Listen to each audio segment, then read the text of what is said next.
California, talking some politics here of a different nature, could make history by becoming the first state to protect the rights of people with braided, twisted, and locked hair. Yeah, a senator representing parts of L.A. leading this effort. Fox 11's Leah Uko sat down with her, and she joins us live now. Leah.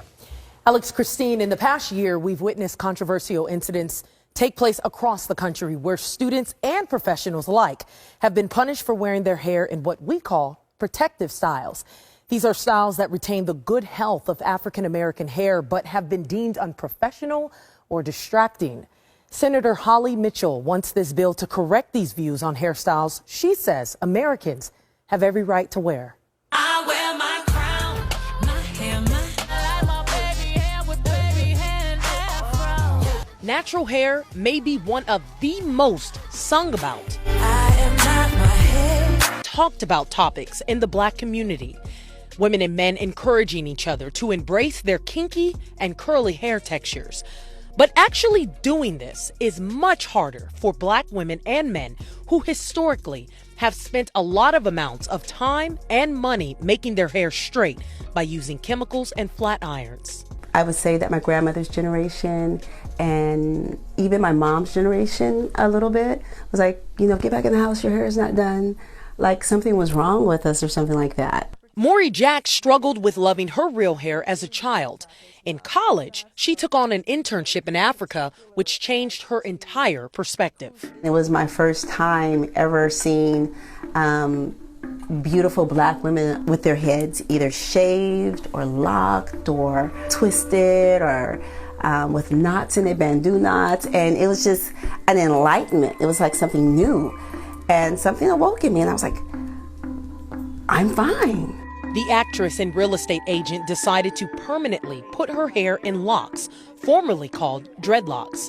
Embraced in Africa, but rejected when she came back home to the United States. I've been told that it is not a professional look, or if I were to be considered for the job, what would I be doing with, and they'll do like a head.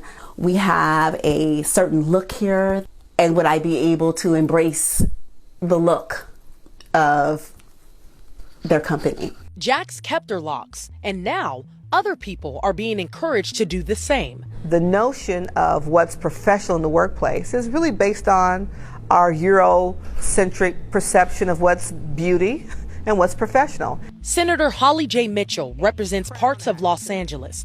She introduced Senate Bill 188, the Crown Act, which stands for Creating a Respectful and Open Workplace for Natural Hair. It will forbid employers from reprimanding people like herself for wearing their hair in braids, twists, and locks. Who are you creating this bill and pushing it for? Up until very recently, if you Googled images for unprofessional hair, images of Black women exclusively in our natural glory with our natural hair popped up. And so that suggested to me that we have education to do and we have work to do. Last December, a New Jersey high school referee was benched after forcing a wrestler to either cut his locks or forfeit his match. Last August, a sixth grader seen on video crying as she left her classroom after being told her braided hair extensions violated school rules. Similar episodes in Florida, a 6-year-old sent home on his first day of school because his hair was locked. In Boston, twin sisters forced to serve detention for wearing their hair braided. Now, steps are being taken in California to make sure that doesn't happen here. I think we're going to use this as a public education campaign. And secondly, to make sure that this isn't an issue that prevents me from getting a job. Here at Locks of Love Hair Salon in Leimert Park, some clients say their hair was a factor for why they didn't get jobs in the past, but it was a blessing in disguise. Even the interviewer, he said he was confused why they didn't accept me, because my credentials, my knowledge of technology, and for me, I knew what it was.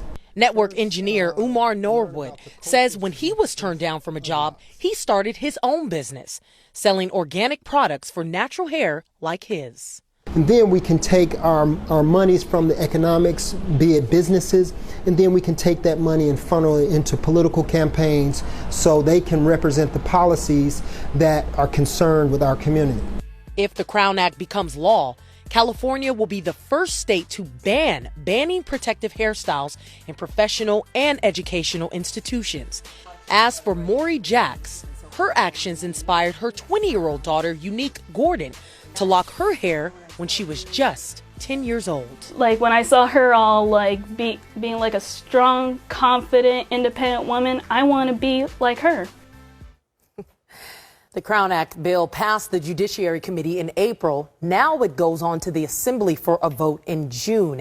And Senator Mitchell is encouraging people, if you want this bill to pass, to write your local council members, your local representatives, tell them your stories about natural hair and how it benefits you to wear it that way.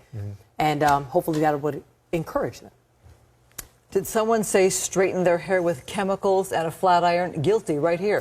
I think we've all been guilty, especially us women in news business. I think we've all been guilty. I mean, you've gotten a lot of attention for the fact that you wear your hair natural, and people have talked about that all over the country. What has the reaction for you been like, both positive and negative to that?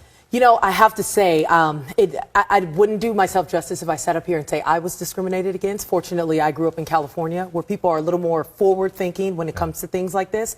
However, working in the news industry and living in other parts of the country, you know, I wasn't allowed to wear my hair like this. I had to straighten my hair. I had to wear wigs, and it's time-consuming. It's expensive, and you just don't. I just didn't feel liberated. I didn't feel like myself. I've never felt more powerful and in control of who I am and when I do my job than I do now. And I think a big reason for it is because now I don't have to worry about feeling like someone else. Does that make sense? Let us know how that bill does. Yeah. All right, Leah, thanks And so you look much. great. Thank you. Thanks, Leah.